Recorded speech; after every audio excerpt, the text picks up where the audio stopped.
تبقى قوامها تقيل. وهرجع لكم دلوقتي اهو. بص بعد ما حطيناه على النار وبقى بالقوام دوت رائع جدا. بصوا الجمال.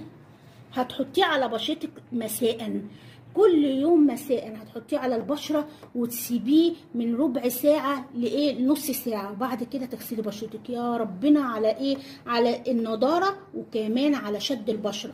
حلو جدا جدا، فوائده لا تنتهي بصراحه، جامده جدا جدا. اتمنى يا رب ان الوصفه النهارده تكون عجبتكم. هتجيبي بطرمان، طبعا هحطه ببطرمان وارجع لكم. دلوقتي انا جبت بطرمان فاضي عندي نضيف جدا، هتحطيه فيه هتغطيه، هتحطيه في التلاجة. يوم ما تستعمليه هيبقى ساقع جميل جدا. هتحطيه على البشرة بجد رائع جدا. هتحتفظي بيه في التلاجة، بيقعد من 2 ل3 شهور اهو زي ما انتم شايفين. اتمنى يا رب ان الوصفة النهارده تكون عجبتكم.